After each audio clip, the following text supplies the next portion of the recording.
All right, good evening, everybody. Welcome to the July 9th, 2024 regular meeting of the Mason City Schools Board of Education. The board has been in a work session and is now ready to enter its regular session.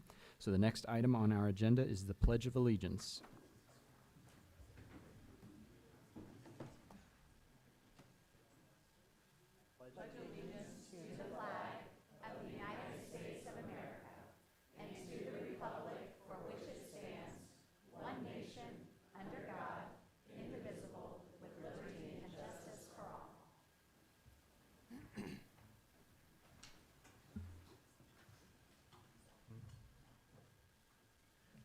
All right, next item on our agenda is our superintendent's presentations. All right, thank you so much. We have two presentations this evening. Each month we come to you with a wayfinding moment. The wayfinding moments are just our way of telling stories of some of our staff members and students throughout the district and the great things that are happening. So tonight I'll turn it over to Tracy to share what is our wayfinding moment for July. Well, as you enter the visitor's entrance to Mason City Schools Central Office, you're going to see signs for Sean Jensen, the ESL intake specialist who serves as a wayfinder for our new international families, guiding them through the transition to a new country and school system. The Welcome Center is more than just a place to gather information. It's a one-stop shop where families find support and community connections. In March 2023, Mason City Schools created the ESL intake specialist position to help screen and welcome the approximately 1,000 students who move to Mason each year with their multilingual families. Previously, this was a task that had to be completed by our ESL teachers and building administrative assistants. At the Welcome Center, children are screened to determine if they qualify for ESL support. While many children from multilingual families are proficient in English and do not require ESL services, those who do qualify receive differentiated support for their English learning journey, tailored to their language proficiency level. The Mason Schools Foundation has played a crucial role in making the Welcome Center a comfortable and inviting space. Their generous contributions provided welcoming decor, a coffee station, children's toys, and books, all of which make our international families feel at home.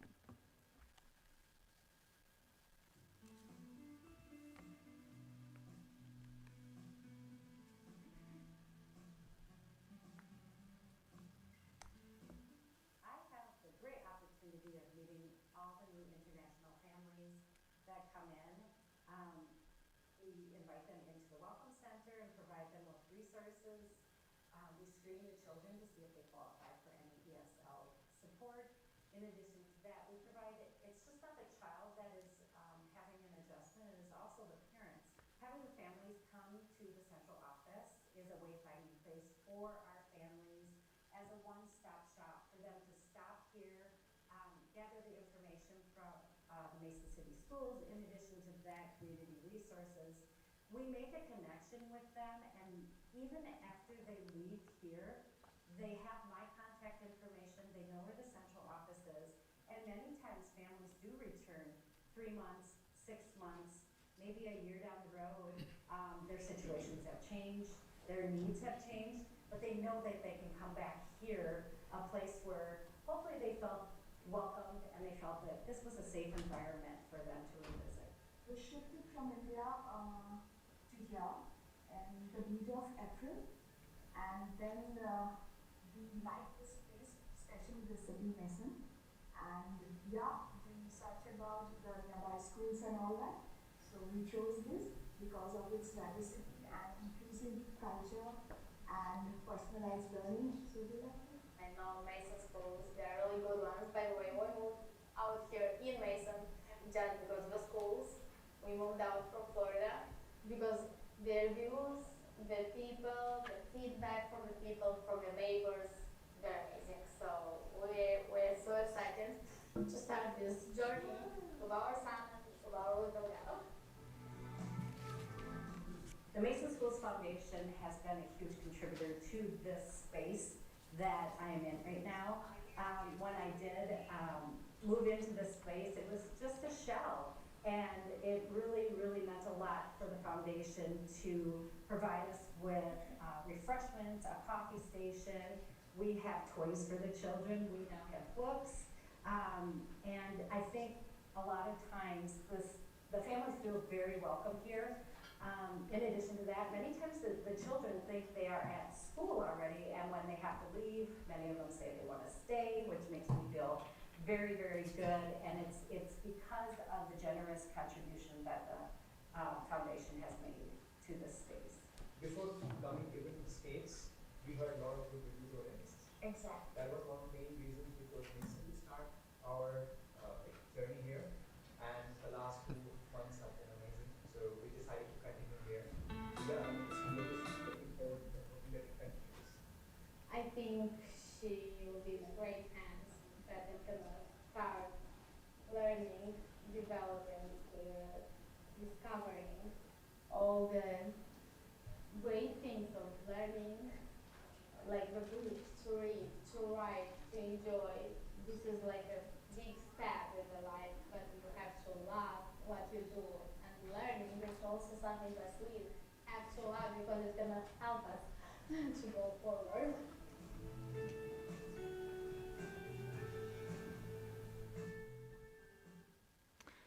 Thank you so much, Tracy. Thank you for all that put together a spotlight on the new Welcome Center at Central Office. And thank you to the team that serves our families, welcoming them in and helping them feel included in our culture. All right, shifting gears to our second presentation tonight. We have another state championship team, and as you can see in the picture, it's not their first, not their second, not their third. It's their 4th state champion. Let's give a warm welcome to the Frisbee team. Go ahead, Ultimate Frisbee.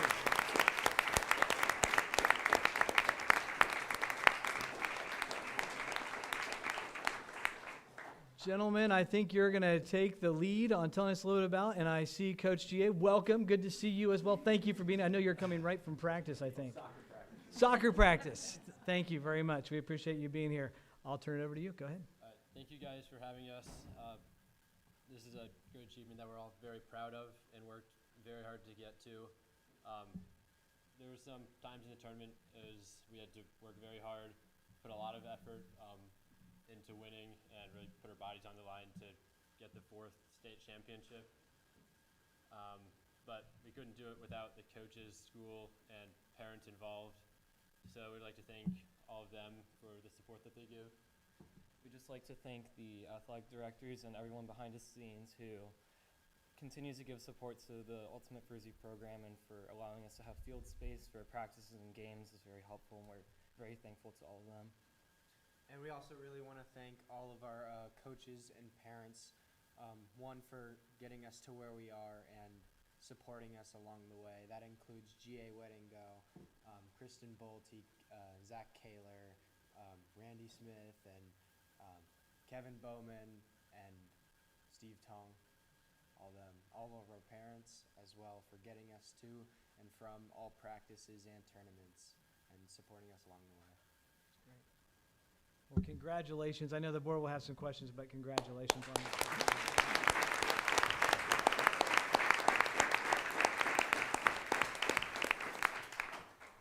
So can one of you guys walk us through the state championship weekend? I know it was right here in our backyard at Lebanon. Tell us about what it was like to make it all the way through that weekend and win in the end. So we obviously had to get up very early to get to the field and warm up for our first game. I think our first game was at 8 or 9 a.m. And then through the first day, I think our first game was against a Lebanon B team, and so that wasn't too much of a fight. But then we played. It might be the B team, but you're playing on their home turf. You know, that's a hostile environment. And then we played a team then we played our B team, which is also an easier game. But it helped us warm up for our last game was against a team from St. Ignatius, which we didn't really know what to expect out of them because they have not had a team go to states in quite a while. So none of us have played them before, and we really didn't know what to expect. St. Ignatius, Cleveland? Yeah, from Cleveland. And they were a very athletic team that really pushed us to play hard defense and offense because they weren't like the teams we had just played. We really had to step up the intensity as we went into that game. And then going into Sunday, we knew that we obviously had some tougher games as it was the bracket play. So we got through the first game against, I don't remember. Olentangy Berlin. All right, we beat Olentangy Berlin. That was another rough game, similar to St. Ignatius. We haven't played them all year. They're usually at states and often surprise us. So they put up a good fight. Then we played St. X, which was the closest game we had all weekend. They were, they went up 3-0 right off the bat, which was not easy for us. But we ended up coming back, and we led going into halftime, I believe, and ended up winning by a couple points. And then going into the final against Lebanon, who we have played a lot, but we did end up, they also put up a good fight, and then we ended up beating them in the final game. But that was, I think the final score of that one was similar to the St. X game, but they just didn't have a lead right off the bat. Talk about how I think you casually kind of said it, but Lebanon has a B team. We had a B team. How have you guys seen the game grow, not only in Mason, but in our community? Because I don't know that a lot of people know how popular the game is, because you guys suck my son in now too. So he's one of you guys.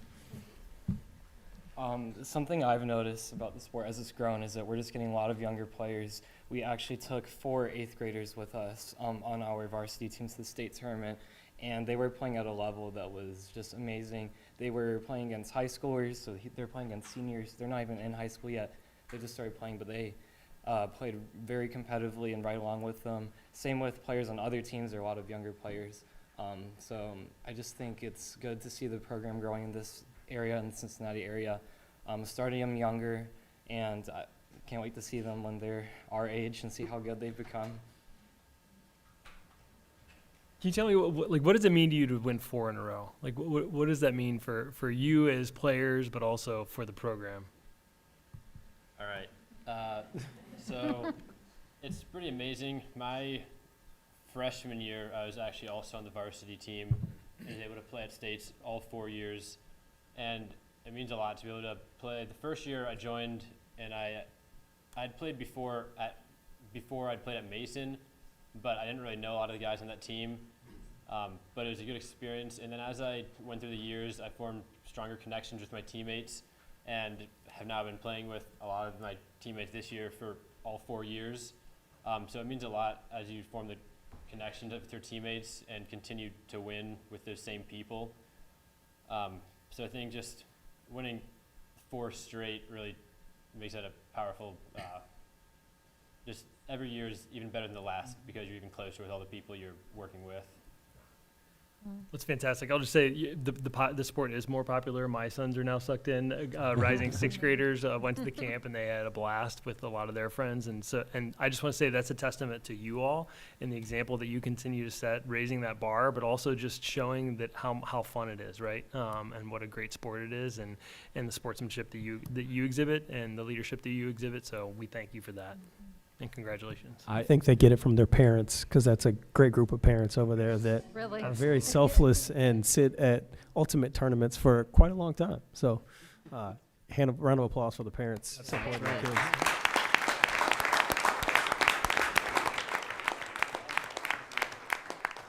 On that note, too, I wanted to see which of the parents is going to match. I know one of your opponents in the Sunday, I was watching one of your Sunday games, and one of the opponent's parents brought a full DJ set, speaker system, everything. Who's going to answer the bell for that next year? Who's our DJ in training, Coach GA?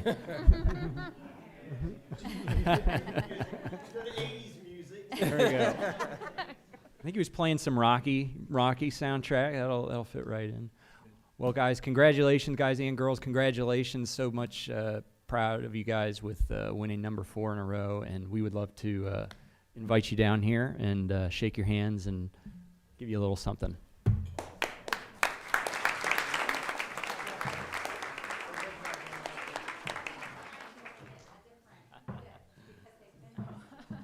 Well, now especially with like grade schoolers. Right. Congratulations. It's great to see y'all again. Congrats. Congrats. Congratulations. Make sure congrats. Thank you for your commentary. Congratulations. Congratulations. Being here again.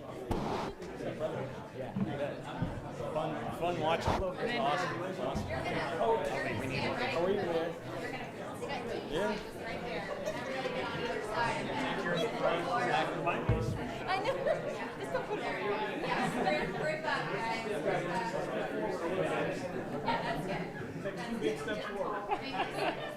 Yeah, a little bit forward. I know. Me too. It is funny. They do all just have like different personalities.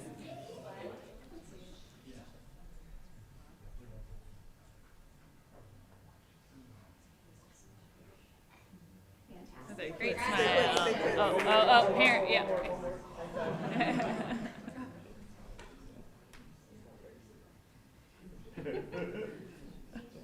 There you go.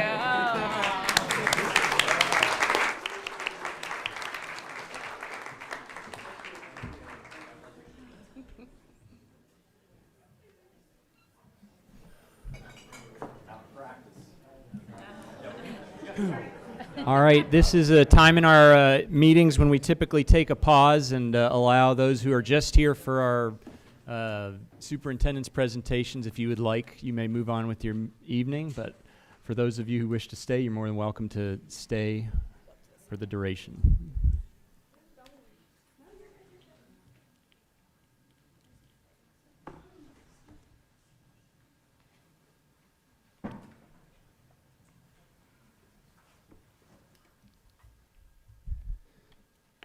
All right, the next item on our agenda is our hearing of the public.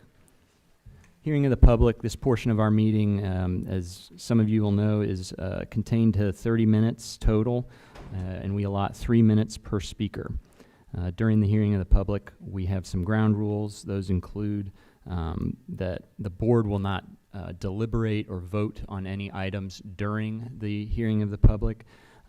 We also don't get into a back and forth or dialogue, so for those who have perhaps not been to a board meeting before or watched our hearing of the public, we provide this avenue of communication to our community so that those of you who wish to address the board, you may do so from the podium, but we also have other channels of communication, email, telephone, all on our website that you can get in touch with us, contact us, schedule a time to talk if you'd like to have a conversation and exchange more than 3 minutes of dialogue.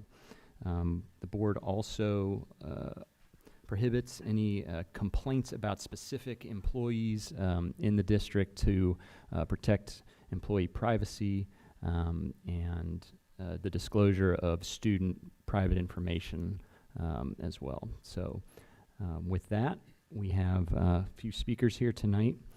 Our first speaker is, I think, Katrina Clement.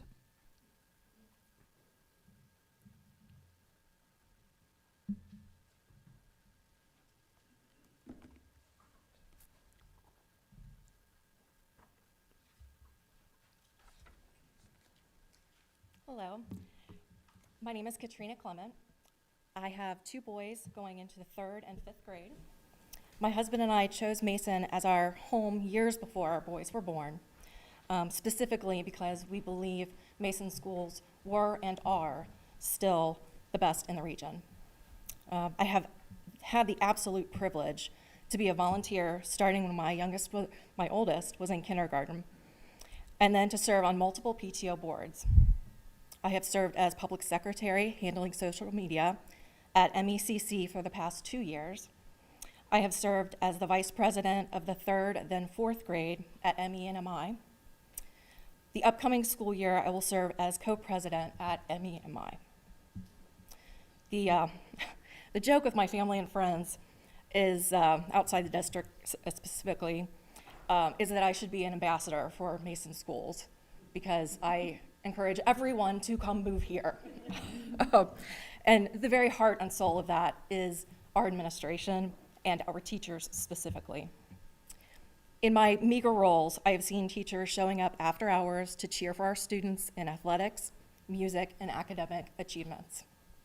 I see them dressing in costumes and having special handshakes and jokes with the students. I have seen grant requests from the PTO for books, art supplies, and flexible seating. I have seen them making school fun, and I have seen them making students feel welcome and valued. I have personally voted for the people sitting here in this room. I have the greatest respect for the school board and the superintendent. However, I have heard something recently that speaks to the core of the teacher contract negotiations. I understand that over 600 resumes have been submitted for teaching positions. Making that statement implies that anyone with a teaching certificate can replace our teachers. And I find that troubling. It also would then apply that anyone is qualified to sit on our school board and any candidate is qualified to be our superintendent. And I don't believe any of those statements are correct. We are a special community with unique and special needs. And it takes unique and special people to make that work. Our community feels broken, and so I ask with kindness that the school board and our superintendent support our teachers, students, and community by giving the teachers what they ask. Thank you. Thank you, Ms. Clement.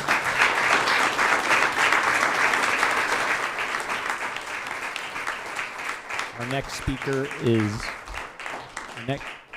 speaker is Chris Fitz.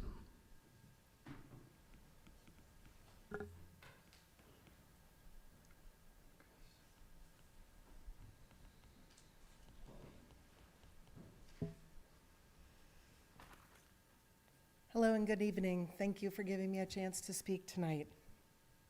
It was September 1982. It was my first day of 9th grade. My clothes were laid out. I had perfect Farrah Fawcett hair. I was up, I was ready. We had to take the city bus to school at that point in time. Northeast Ohio doesn't bus high school. We were dropped 2 blocks away. We noticed picketing teachers. They wished us luck and to stay safe. We arrived at school to be herded into the gym with about 820 other students.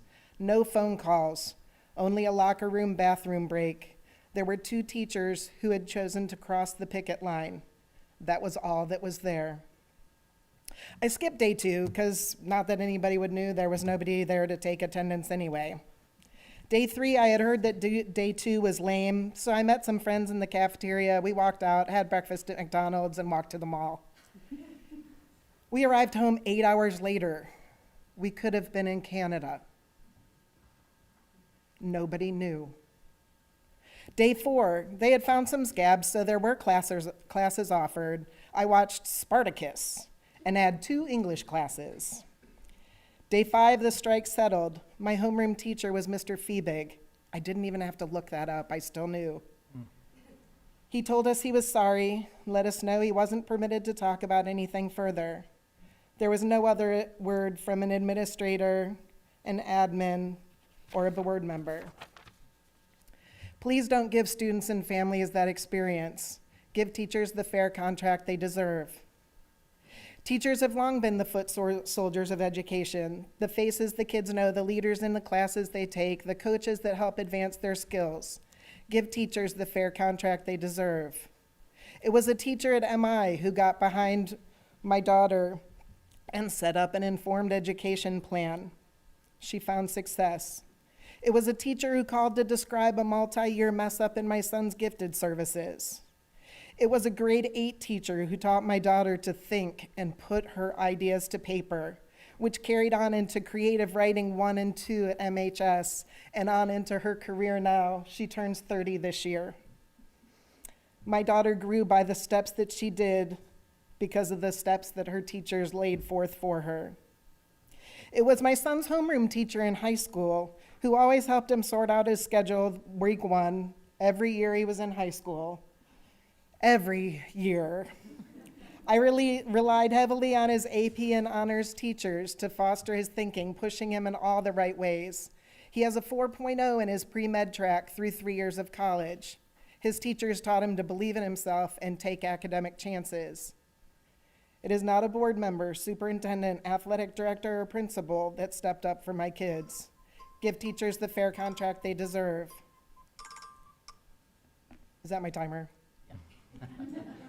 I have a really good paragraph. You could, You can finish up it real quick. I met the board president at a soccer game when he was first running for a school board seat. He sat quietly watching as an engaged fan. He didn't yell at the coach or over the coach or start telling the refs about their bad calls. I liked and respected that a lot. He paved a way for the right people to make decisions and shine. I hope that he can choose to do that now. Let teachers do all that they do, watch as an engaged fan, but step up and give teachers the fair contract that they deserve. Thank you very much for your time. thank you, Ms. Fitz.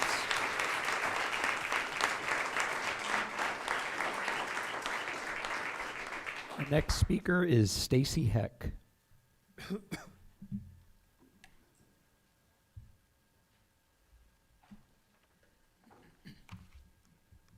Sorry, this is let out of my comfort zone. We moved to Mason almost 22 years ago. We got the keys to our home, our new home, the same day our son was born. One of the biggest deciding factors in choosing Mason was the school district. When our son was old enough and we registered for school, I was a bit overwhelmed by the size of the school district. I had been aware of the reputation of the district as a whole, but never realized the amount of students that flowed through those doors. The first year at MECC, our first experience with the district was Mr. Smallwood and all the other teachers that made this enormous school district seem so small and personal set my mind at ease. Over the next 3 years, as my two daughters entered into the school system, we began to see over and over again the love and support of these teachers in the Mason School District. The teachers who really care about their students, who repeatedly go above and beyond to show them not only academic support, but also support and care for them as individuals. I could stand up here and tell you so many countless examples of how they impacted our children's lives, but ultimately, my point is these teachers are not only educating our children, they are sharing in so many life experiences and trials along the way. This past May, I watched as my last baby girl walked across that stage to be presented with her diploma. I couldn't believe that this phase of our lives was over and we were moving into the next. I also thought about my friends who still have kids in the school district, and all the teachers will be showing up again in the fall to teach, support, and encourage the next group of kids who will choose the same path as mine. The teachers who take part in their summer to pack up their rooms on their own time, with their own money, to get their rooms ready for the next school year on their own time, with their own money, to plan their fun functions and activities and assignments to be more engaging for their students and help nurture their love for education on their own time and with their own money. All they do to help the students and those in need. They will work beyond the hours in the classroom because they know they're the framework of our children's futures. The success of our children's futures start in the classroom, and our teachers need to be fairly compensated. I no longer have children in the school district. However, I always support these teachers, and I know that what they have done for my kids, they will do for all those moving up behind them. I'm asking you to please consider a fair contract. Give them what they're asking. We all know the impact of inflation, and we all have been experiencing cost prices that have gone up significantly. It's extremely unfair to not include teachers compensating and contracts and something, hold on, I'm sorry. It is extremely unfair to not include the teachers' compensation and contracts as something that needs to be negotiated. Thank you for allowing me to speak. Thank you, Mrs. Heck.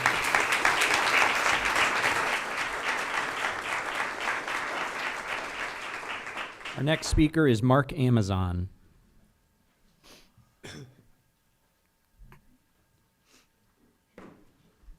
Good evening. I'm gonna leave my notes here, leave my phone here. Just would like to have a conversation. I've got 2 kids. My son is a junior at Indiana University. My daughter is about to enter the 10th grade. we've had a lot of Mason moments. I think back to my son when he needed some confidence in first grade and the teacher that helped him get that.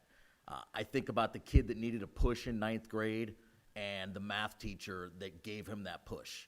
And I think of the teachers that showed him some compassion when he had some issues as a senior and really helped him finish out his academic career strongly.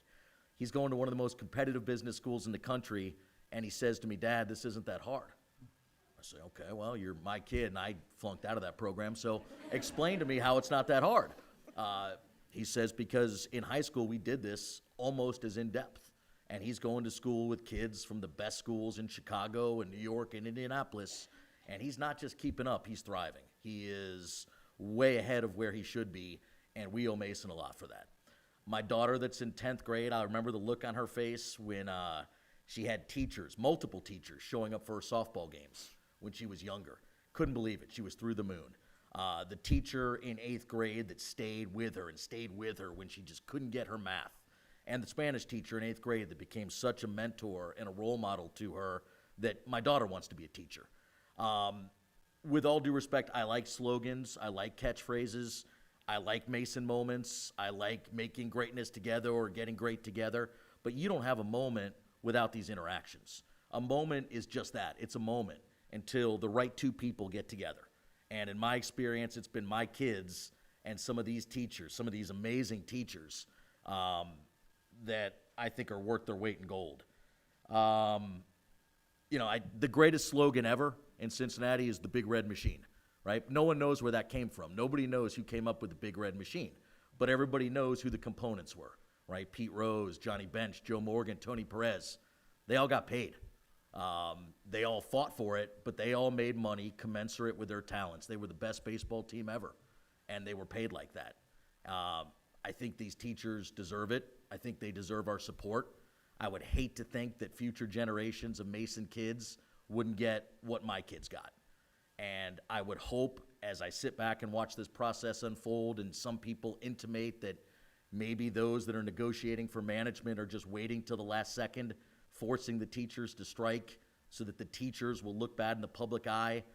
I don't think that's going to be the case. I think there is a groundswell of support for these teachers, and I hope that you on the committee can do the right thing and pay them for their ability and for what they've done for our kids. Thanks. Thanks, Mr. Amazon.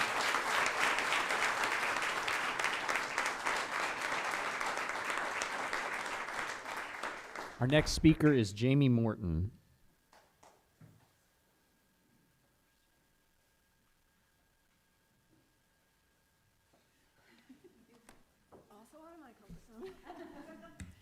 Good evening. My name is Jamie Morton. I am a proud Mason parent of 3 children.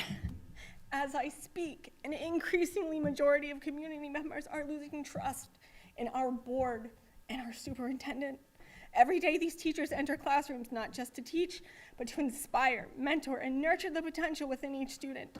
They invest unpaid time due to the demands the district places on their calendar to prepare lessons, grade assignments, and continually seek ways to engage and support. They adapt the diverse learning styles and oftentimes provide stability and encouragement that some students may not have elsewhere. Their dedication goes far beyond what is seen during a typical school day. I have spent countless hours volunteering in these buildings, and I have seen firsthand how much these teachers do. Their commitment is unwavering and their impact is profound. This situation is more than money. It's about acknowledgement, support, and respect, which goes far beyond what is seen during a typical school day. They have spent countless hours doing all of this. It has taken years of hard work and a lot of money to get Mason where it is today. It is imperative we invest in our teachers to maintain the high standards we've worked so hard to achieve. It is no surprise contract negotiations were this year, and logical to assume a cost of living increase would be requested. Why was the district not better prepared to budget this? Even if every single teacher made $100,000, which according to public record is more than double of many of them, a 3% raise would be less than $2 million. Where have you put the $27.5 million that Mason has in surplus? Would your proposed raises even cover any increase in healthcare premiums? Why has a school calendar been published without the board having fulfilled their contractual obligation to host an approval meeting consisting of 4 MEA representatives according to Section 2.16 of the current collective bargaining agreement, which is valid until a new contract is in place? These are questions that we demand answers for. It is not enough to claim that there is no money when there has been ample opportunity to plan and allocate resources effectively. Leadership starts at the top. If value is seen and a raise can be approved for our superintendent and treasurer, but not our teachers, you have failed our children and the expectations set for your position. Veiled threats of having more applicants than we have positions for show a complete disregard for the value of the dedicated teachers that we currently have in this district. The board cannot show contracts for districts who do not compare academically, in size, or revenue to Mason and try to pass it off as comparison. That's playing political games, which has absolutely no business in a school district. It is irresponsible and does not provide the transparency we deserve. We stand here as a community to remind you, our superintendent and elected officials, that you are accountable for the promises you made, which are to represent the voices of the parents and constituents that we voted for you, and invest in our children. You pledged to prioritize education, to ensure that our children have the best opportunities for success. Our voices are loud, and they have never been more clear. Act on those promises and obligations by realizing our children and teachers are more than social media posts and Mason moments to make our district look good.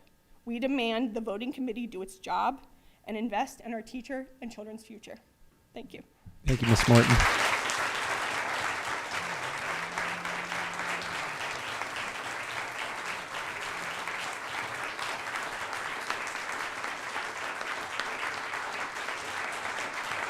Our next speaker is Wendy Spatz.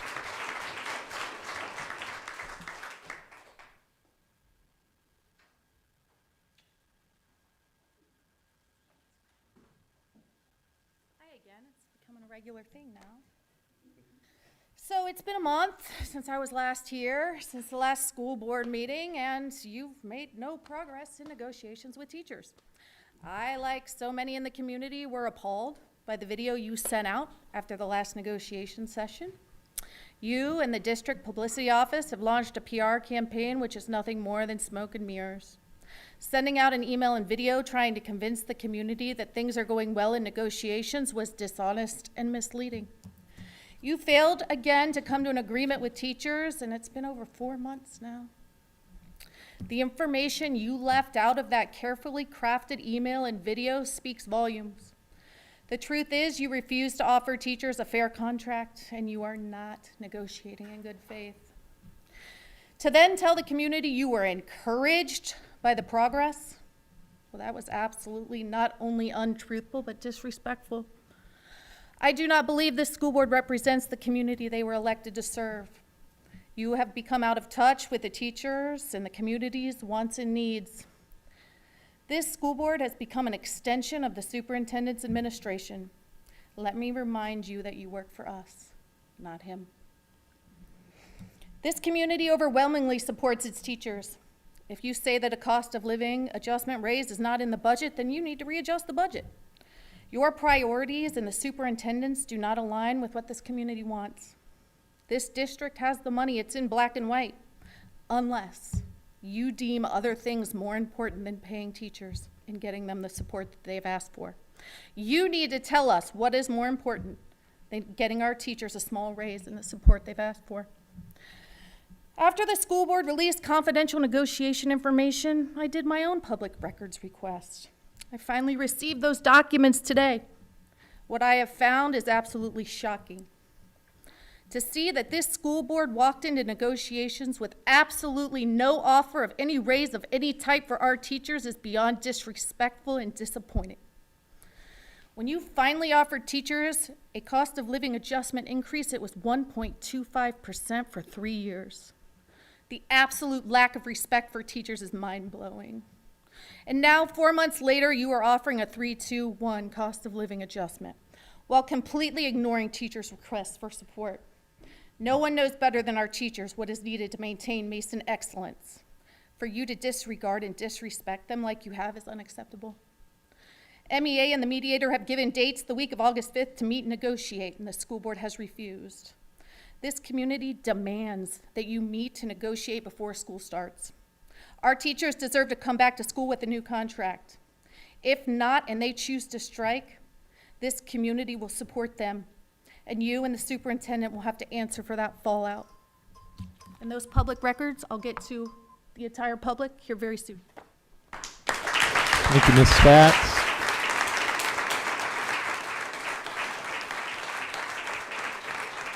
Our next speaker is Kyra Fuster.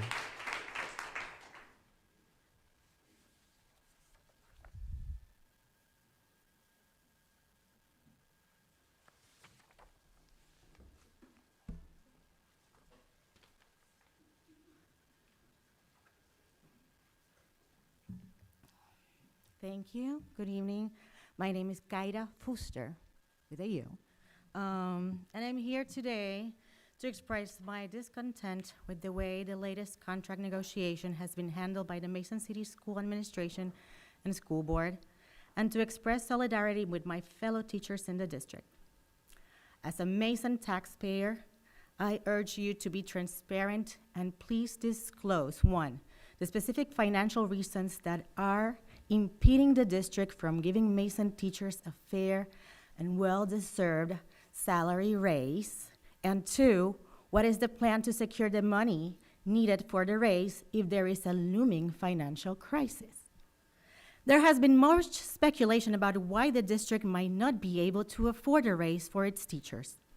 An article published in the Dayton Daily News on June 7 reveals that the state of Ohio has directed $993.7 million public dollars to private religious schools. Warren County is one of the top 5 counties most affected. We can very well speculate that the district is increasingly losing money because of the recently updated state voucher policy. If so, it is imperative that Mason City Schools joins the lawsuit against the state of Ohio. Many stakeholders in this room are very well aware that the Education Choice Scholarship is a very deceiving name for the state voucher program. EdChoice erodes money that was intended for public schools around the state, regardless of their performance. It also creates more socioeconomic disparity by dividing district students into haves and have-nots. Finally, it deregulates and weakens education standards because private schools that benefit from this money are not regulated by the state in the same way public schools are. For all we know, the state putting money into vouchers is as successful a strategy as throwing dollar bills into a fire pit. Vouchers are not scholarships, they are the privatization and deregulation of a public service. Again, Mason School District has the responsibility to join efforts with other school districts, become part of the lawsuit against the state, and find ways to influence lawmakers at the State House to change voucher policies.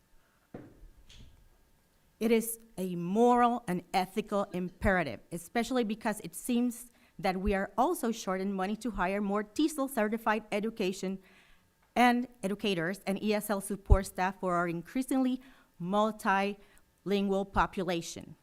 I will remind the board that the current strategies being used by the district to deal with the EL population violate the federal principles established by Mendez versus Westminster in 1946 and later on in Brown versus Board of Education in 1954.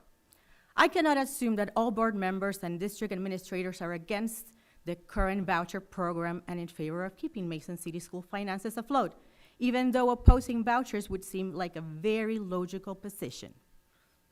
To those board members and administrators that cannot agree to give our teachers a fair raise, yet have no problem gutting our public schools through vouchers, I implore you to please step down and let leaders that are truly invested in the future of Mason City Schools to take the helm.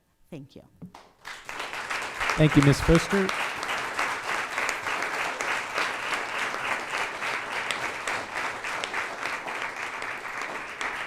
That concludes our hearing of the public, and this is a portion of our meeting where we typically take a pause to allow you to move on with your evening. You are welcome to stay for the duration of the meeting, but for those of you that would like to exit, you may do so. Thank you.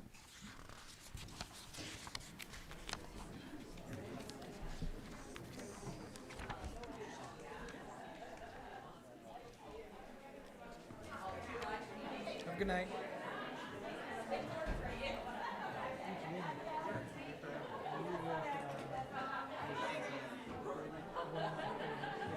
Just so you know.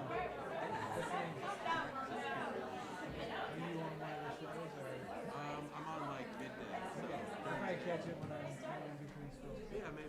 Thank you, appreciate it.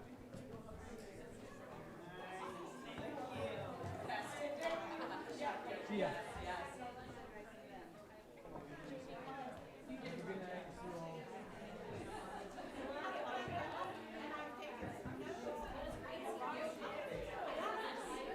Good night.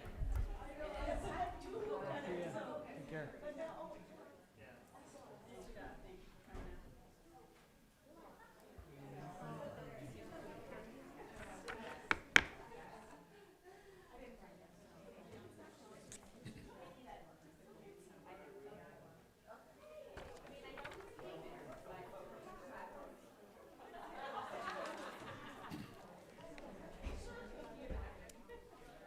All right, the next item on our agenda is our superintendent's recommendations, personnel items. Do I have a motion? So moved. Second. Any discussion? Yeah, I'll go ahead and walk you through the agenda here, just so you know what's in the packet. Your personnel packet has, in Section A, you'll have administrators moving into new positions. We added an associate principal for more support at the high school for student life, and that student life associate principal is Brandon Rompey. So we want to welcome Brandon to that work, and we're excited about that and connecting and supporting our students in different variety of ways throughout the district. We also, moving through the agenda, we have teachers that are being added to our ranks. You'll see in Section G, and then in Section H, lots of extended days. So our counselors, our prevention and wellness folks that are part of our team, our learning experience designers that are here to support teacher lesson design. All of these folks and our psychologists are also on here. Get extended days during the summer to continue the work that they are doing during the summer. So you'll see all those represented here, and we are appreciative of their good work and making sure that we close out one year and set up the next year with success and make that transition as smooth as possible. In our next section here, we'll have the certified licensed personnel is our ESY services. So this is extended school year services for students who may need additional support during the summer to make the transition if they have an individual education plan successful as they move forward. As we move through the personnel recommendations, you'll see work showing up here in Section R, which are folks that are moving into either new positions or supporting some of the work that's already being done at our, you'll see our transportation, for example. Floater bus drivers are always looking for bus drivers, so you'll see that showing up in this section. And then in Section S, you'll see substitute teachers for summer help. And so there's different folks on here making sure that we have the right support that we need for different things that are happening throughout the district. So those are administrative assistants and their substitute support as we head into our next year. Going all the way down to Section AC. AC represents different universities. We do have student teachers constantly in our classrooms on a regular basis. We have our own student teachers coming from our high school and our teacher program, but we also have student teachers coming from universities, and you'll see there is a stipend there that is paid to our teachers for having those student teachers. It's a great way for us to build a pipeline of folks coming to our district. And then in Section AF, you'll see non-district funded contract personnel. We have lots of different contracts. A majority of these, as you see through here, are either majority are going to performing arts in our marching band and the marching band program. So you'll see that work represented on Section AF. And then in Section AG, as you move further down, lots of site managers and auditorium managers. So as you know, as a district, we do our best to rent most of our spaces out to our public and to other entities.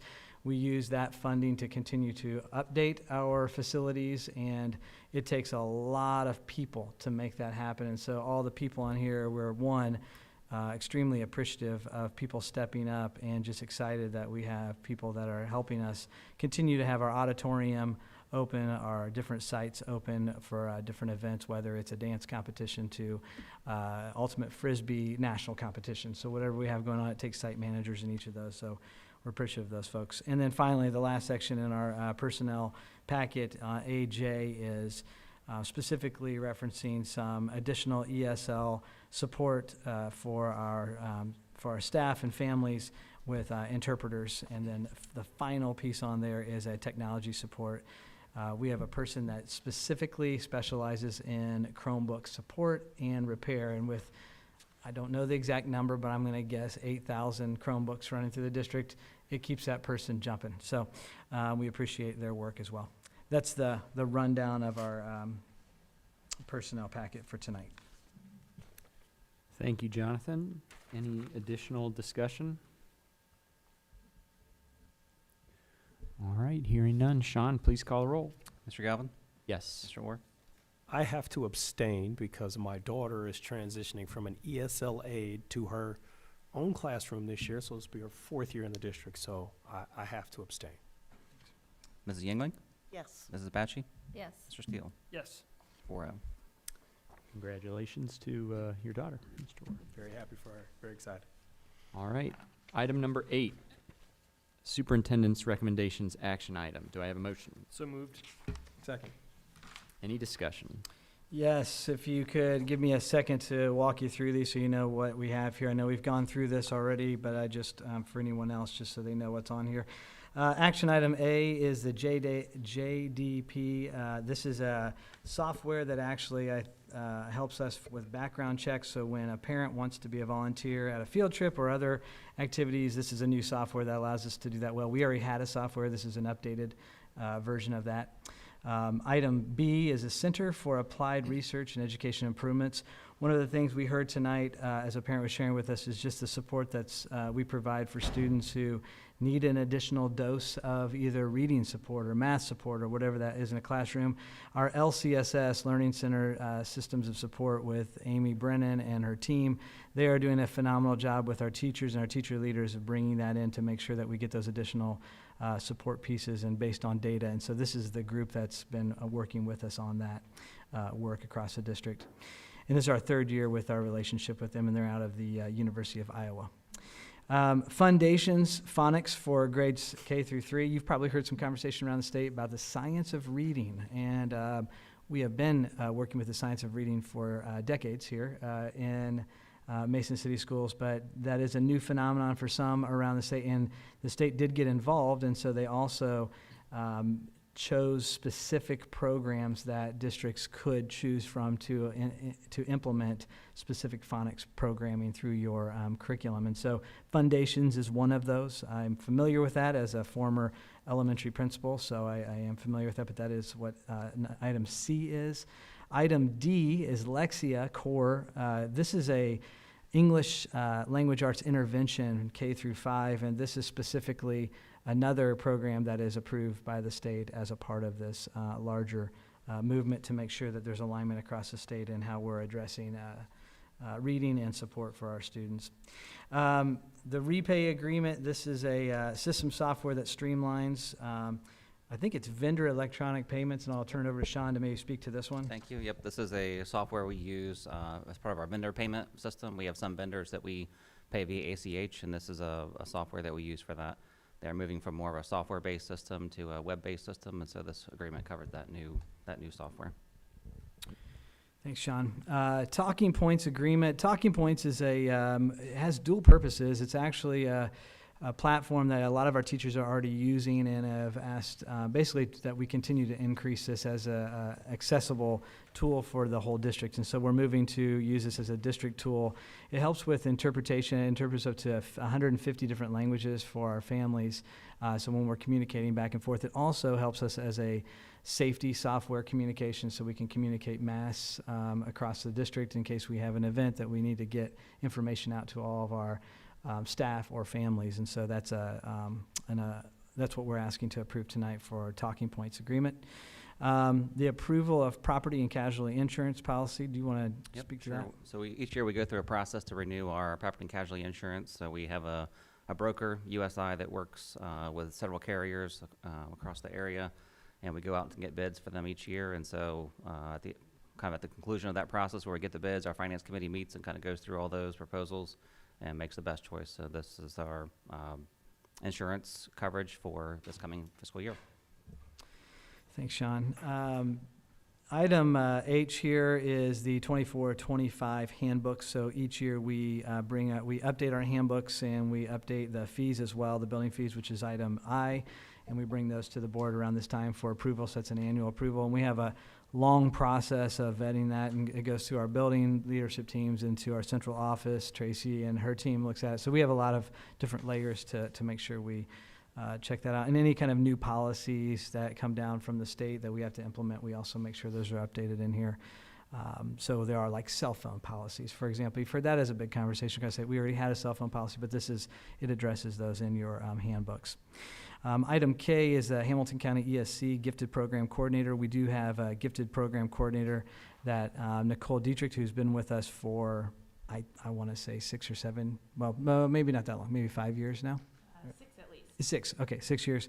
And so she oversees our gifted services. And then item L, hopefully I didn't skip anything. Yes, item L is our Warren County ESC contract. So each year we work with Hamilton County ESC and we work with Warren County ESC, and both of those are service centers in our area. One, Hamilton County ESC typically does a little bit more of the professional learning and some of the professional support for our staff and some of the professional learning pieces that we implement. And then our Warren County ESC does a lot of student care. And so if there's additional placements for our students, additional support, bless you, that is what that is on here for, and you'll see that in the contract and some of those details. Finally, a couple other items here. We have Best Point agreement. That's an agreement for student placement to provide services that we're not able to here in the district. And then item N is approval of a revised job description. One of the moves that we made in alignment with our values here is our Rachel Tilford, who oversees our student nutrition services. It used to be called child nutrition services, and she really wanted to get the vocabulary of student into that, to just remind everyone that we are here for our students and for learning, and to so we have been over time changing those job description titles to be more student nutrition rather than just child nutrition, because a lot of our kids are 18 years old, and so they think of themselves as young adults, and so we felt like it was a more appropriate title. So that's that's item N. That's all for tonight. The last agreement on there is with ACS. It's for a company who's going to come in and do a fixed asset inventory for us. That will be part of our annual financial statement preparation process, and so they will do that as part of our GASB 34 compliance. All right. That's all. Thank you very much. Any further discussion? I was just going to go back to item C, foundations, phonics. I know there are some teachers at MECC who are really excited about this tool and really passionate, like some of our best staff at MECC. So I just wanted to give a shout out to the teachers who are championing that and seeing that success with some of those approaches in the classroom. So that's exciting to see that on the agenda and to vote for something that I know is supported by our best educators. So agree. Thank you. All right. Anything else? Sean, please call the roll. Mr. Orr? Yes. Ms. Yingling? Yes. Ms. Abachi? Yes. Mr. Steele? Yes. Mr. Galvin? Yes. 5-0.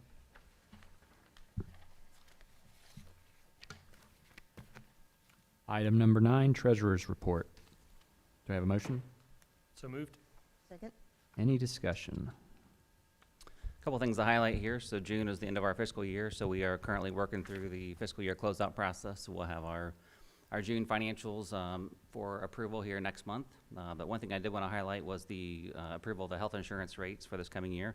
So our health insurance plans renew September 1st, and so we go through our process. We have a health insurance committee that's made up of staff all across the district, and so they work with our broker, Haran.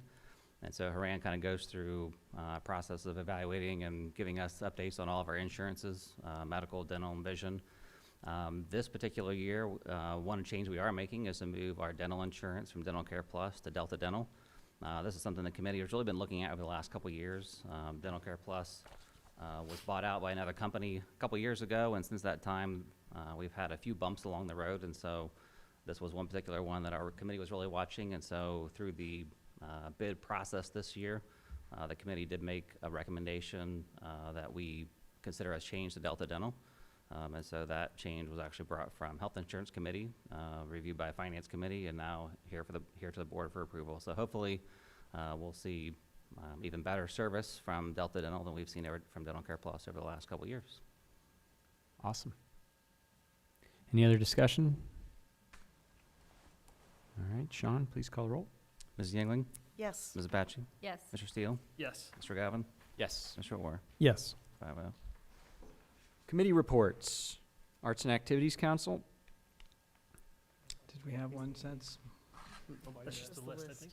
Oh, all right. I don't think we've had any committees meet since our last meeting. I'm pretty positive. Facilities is not, yeah. I was going to say, that's a lot of meetings if that was the. It's just- We've been busy.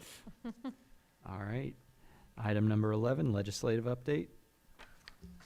Yeah, I'll just highlight a few. So obviously Columbus is on recess now for the summer, so I've given you some updates in our last couple board updates, but some of the bills that are waiting for the governor's signature, he's signed maybe a few of these. I'll get an update towards the end of this week, but there's a Senate Bill 29 that we're watching because it's the 72-hour notice when there's a situation that happens in a district where a kid requires some kind of a safety to address maybe an injury or anything, that we're making sure that we're sharing that information with the parents, which we do already, but apparently that's something they felt like needed to be put into a law. Senate Bill 94 is another one that is also in House Bill 572, which requires Department of Higher Education to look at some different things with their prep programs that specifically will address behavior health and mental health for students who are wanting to be teachers in the future. So that's, I think, a positive in the sense that they're starting to recognize that the teacher programs need to have that built in, because that is a real thing that we're working through on a regular basis in our districts today, in today's world. Senate Bill 112 is looking at protective door assemblies. When we are looking at any kind of new construction, that's something that we always review, is what are the latest updates and requirements. And Todd's not here this evening, but I'm sure he could speak to some of the requirements as we just added on to our buildings to draw our class sizes down. All of that goes through a whole process, making sure it's in alignment with this. It's even down to how the doors are put in and making sure that they're meeting state law as well. There are some others in here. There's one called the Senate Bill 168. This idea is called a dereg bill or deregulation bill for education, and it's a bill that's trying to put things in there to take things off of public school requirements. Oftentimes, as you know, legislation just adds and adds and adds and adds more to our plate, and that has been part of the process for years. And so we end up having to do all of these things that get legislated in, and so there's oftentimes a dereg bill that's introduced. And so some of the things that are in this that are some of the highlights of this that I can just share with you is high-performing school districts are exempt from certain state requirements, so there's some flexibility there in terms of licensure, and so that's coming out of the new Department of Education and Workforce. Districts are also permitted to develop their own frameworks for evaluation, and that's something we have to take a closer look at because it's brand new. That's not something we've had some of the permission to do before if this gets signed, so there's some flexibility, and we'll look at that. We currently have OTES and OPES as our evaluation system, so we might have some flexibility with that new language in there. Trying to think if there's anything else that I would highlight today specifically. I think those are the major ones. There's a lot of other things on here, but those are the ones I'll stop with, and then you can read about the rest in your update. Thank you, Jonathan. I would say I would add one piece financially. So it's not a current piece of legislation, but it's something that a process that we are watching. A lot of people, our board especially, I'm sure is familiar with House Bill 920. House Bill 920 is something that's been in effect since the late 70s. Because of kind of the inflationary increases in housing values over the last few years, we're seeing a lot of conversation around should there be any changes at the state level to help provide tax relief for some of these areas and school district communities that are on the 20 mil floor. For example, in 2023, I think the statewide average for Class 1 or residential property increases was around 34%. For Warren County, 2024 is actually our reappraisal year, so we don't know the numbers yet, but late this year and early next year, we'll see those numbers go into effect. One of the things that is worth noting for Mason, there's of the 614 districts of the state, I think 409 are on the 20 mil floor. So if you're on the 20 mil floor, that means as values go up, taxes are going to go up. Fortunately for our community, we're not on the 20 mil floor, and so that basically means for us, as our values go up next year for property tax payments, the tax rate will go down, and so we're not going to see that same kind of increase. So that's not something that's a major issue for us today. However, the reason it's worth watching is that, as the state potentially considers legislation that may be a broad stroke coverage to provide relief to other communities, there could be a situation where maybe we get lumped into something and maybe don't get a benefit from that. Maybe we get maybe we get hit from that as well. So that's just something that we are watching and monitoring. So no legislation now. But especially as the year goes on and we do see our 2024 reappraisal numbers come through, we'll continue watching to see if the state comes up with anything new there. I think that's an important sort of moment to pause and think through, because Butler County's already done it. And you can look at various communities in Butler County where their property taxes have gone up 50, 60, 70%. When you're not on the floor, the millage, so you've got outside millage and inside millage. House Bill 920 reduces your millage. So whatever levy you passed, whenever you passed it, you cannot collect more dollars in any year, even if property values go up. You can't collect more in subsequent years. They will reduce your outside millage so that you are collecting the same amount of money. That's why school districts have to run levies. If you are on the floor, you can't go on the outside millage, below the outside millage floor. So as property values rise, you get an influx of cash because it's bigger values against the same 20 mils, outside mills. So there will be a larger property tax bill, but for communities like ours, the House Bill 920, your taxes will go up, but the school district will not see. It'll be a small sum on the inside millage, but we won't see the significant increases that 400, how many districts are on the floor? 409, I think. 409. That's not us. So as you see some of the financial forecasts for these other school districts, they're anticipating a windfall because the reassessment is happening and that is being multiplied against the 20 mil floor. So they're going to see a lot of new capital. That's not going to happen here. So I just want to put a fine point on what Sean just said because I think it's worth pausing. So thank you, Sean. Thank you, guys. All right. Item number 12, administrator commentary. Tracy? Nothing tonight. Nothing for me at this time either. Thank you. Nothing for me either. Nothing here. I don't think I have anything to add. If anybody has any questions about tonight's meeting, you heard something specific that caught your attention and you're curious, House Bill 920 is one we'd love to talk about. So as you know, you can come to us anytime and reach out, and we'd love to talk more about any of that House Bill 920 or any other topics that we covered this evening. Thanks. All right. Thank you, Jonathan. Item number 13, board commentary. Matt?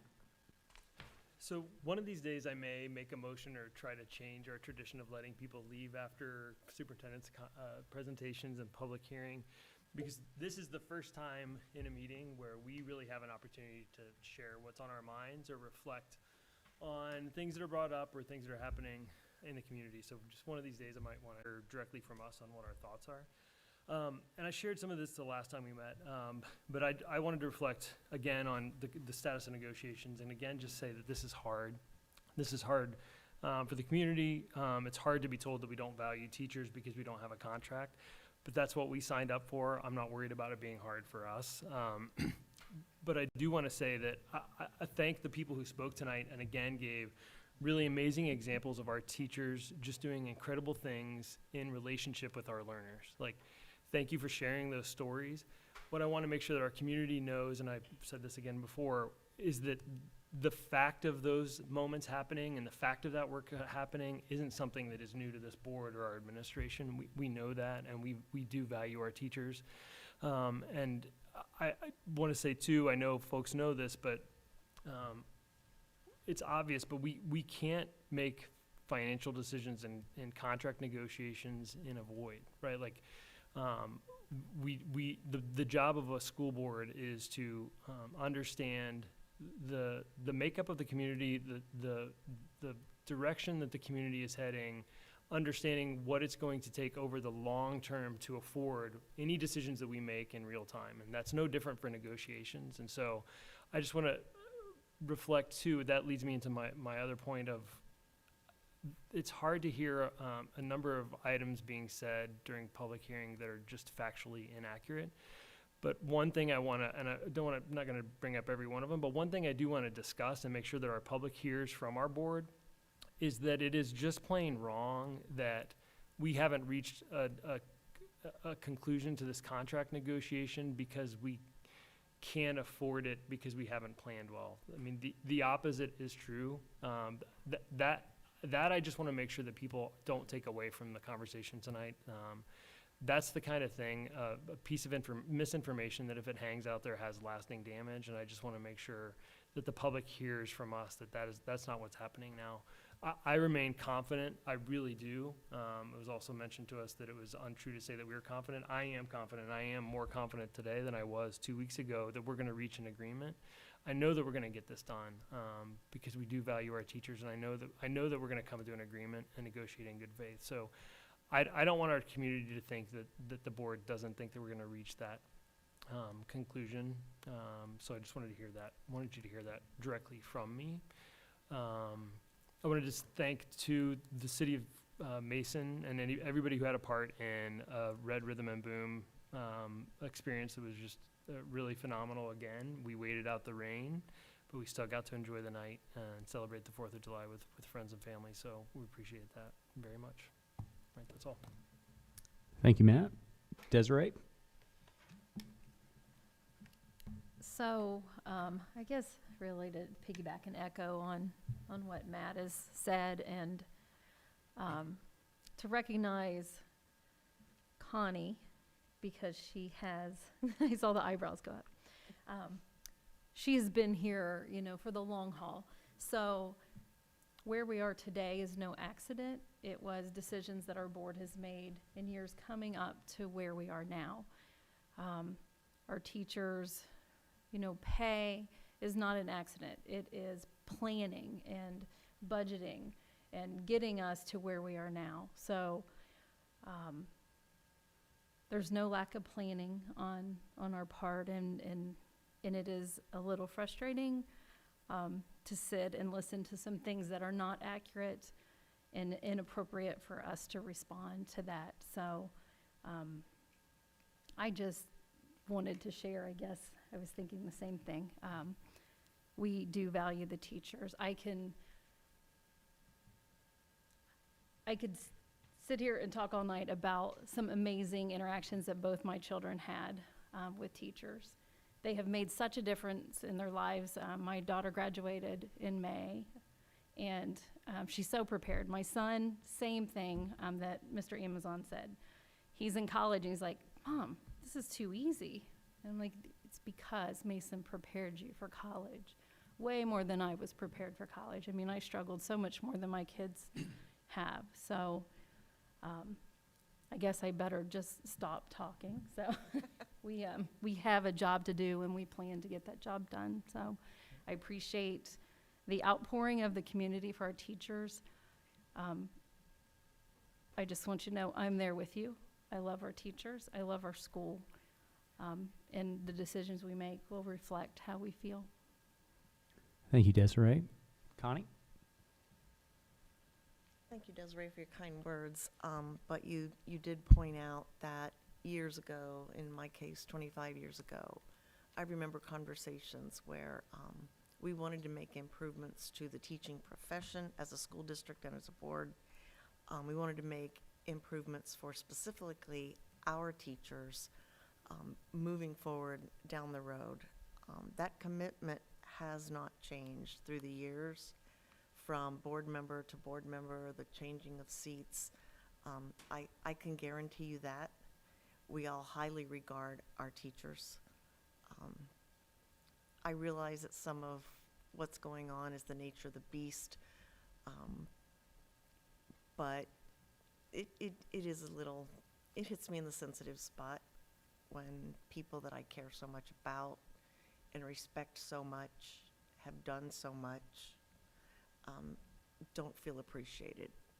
I agree with Desiree. We got a job to do, and we're going to get it done. And we're going to get it done because our teachers are valued, and that's not going to change for this board. Thank you, Connie. Ian?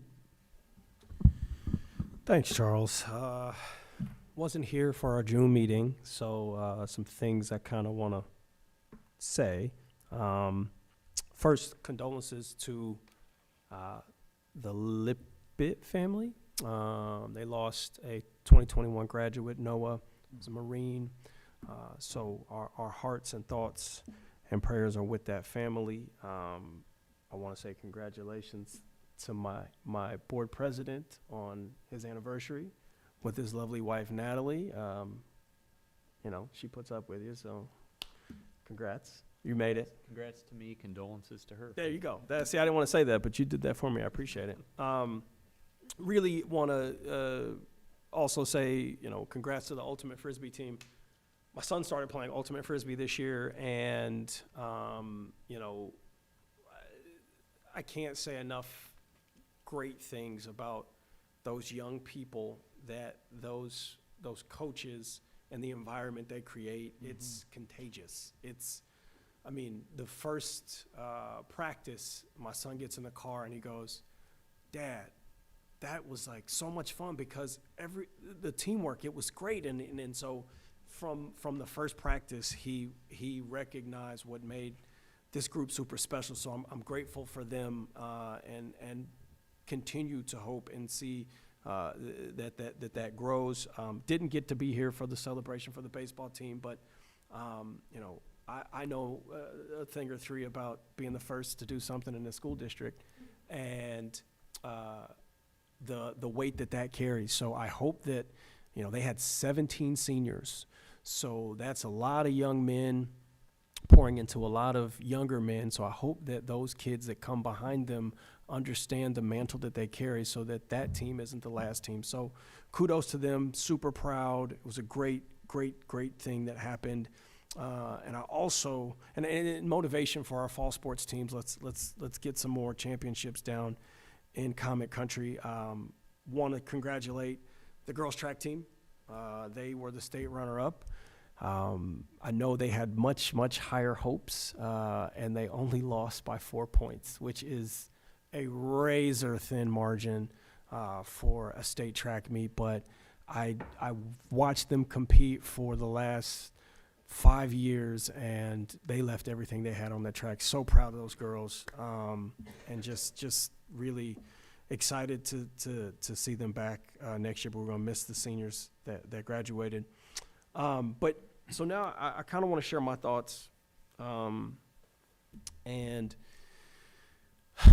it's really easy at times to focus on what divides us, our disagreements. It's really easy to spot and highlight Sesame Street when I was little. Which one of these things is not like the other? It's very easy to point out and distinguish difference. But I think if we spent a little time looking at what we can align and agree on, we can continue to be closer together. So I made a quick list of what I think we align and agree on, what I know we align and agree on. First and foremost, our students are why we're here. I would not be sitting in this seat, living in this community, if my wife wanted to be married to Mason City Schools more than she wanted to be married to me. That was a stipulation. I'm not leaving Mason. I grew up in the city. I didn't grow up out here.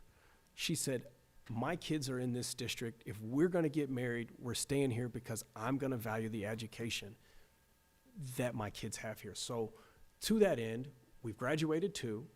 We've got one more that graduates this year in 25.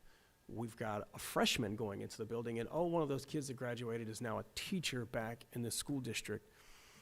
This young man's got kids in this district. That young man's got kids in this district. You graduated, you're a 2 from this district. You graduated, you're a 2 from this district. We know the value of a Mason education. That's why we're here. We know that our students are better off because the seal on their diploma is that from William Mason High School. So we can be aligned that the students are why we're here. We also can be aligned that our staff is devoted and engaged and experienced. Our staff is equal or better to the challenge or the task of educating our students. They raise their hands for all sorts of things that they get credit for and that they don't get credit for. They bring snacks into their rooms so that kids can have a snack between classes. There's a hug, there's a pat. They make this what it is. They're teacher advisors for clubs when their kids get an idea. Bus duty, recess, you name it, our teachers will raise their hand for it. So what we see from that is, and go with me here, COVID changed some things, right? It accelerated or exposed some trends that we knew to be going on in education that made their jobs more difficult. That we are supporting, that we have made a commitment to support, whether it's absenteeism, the weight of students' emotions, disconnection from other students, test scores. We understand that not only this community, but the state and the country and the world is looking with a little trepidation to see how we're going to respond and the things that we're doing. But know that, and not in a phony, false front way, there are other school districts that show up here because I've met them, because they fly in to say, hey, what are you guys doing? From California, from all over this country, fly in here, not because there's some sort of propaganda machine happening here, but because the results are in the results, because of the structures and things that have been put in place that our teachers are executing. And that is not wasted on me. So, what's that? What else does that tell me? That our community is deeply invested and cares and values what happens in the school district. 60%, roughly 60% of the people that live in this school district do not have kids in this district. They don't. And so to pay the property taxes they pay, to stay after their kids graduate, tells me that it's not just about the property taxes, because you know what they end up doing? They volunteer, they cheer, they take pride in being in Mason. So this may be controversial, and it's not to me, and I'll tell you why. This last point that I think we should be able to agree on. This board and this administration not only value, but deeply care for our staff, students, and the community. How do I know that? I have run a campaign against all 4 of you. All 4 of you. I have. Never realized that. You didn't realize that? I know. All 4 of you. Had disagreements about many a thing. The one thing that I know from working with you for these 3 years is that you all care deeply about this place and these people. That's not in question for me. I can question a decision or a thought or anything like that, but that you care, not in question. Not in question. You wouldn't let your kids be here. You wouldn't live here. You wouldn't want to be on this seat if you didn't care. So, from me to y'all, I know you care. You care about them, and you care about what happens in this place. And you care about making sure that it moves forward in the future in the same way that it has. So, highlighting our disagreements does not resolve them. Highlighting our agreements doesn't resolve our disagreements. But it can keep us together while we work through them.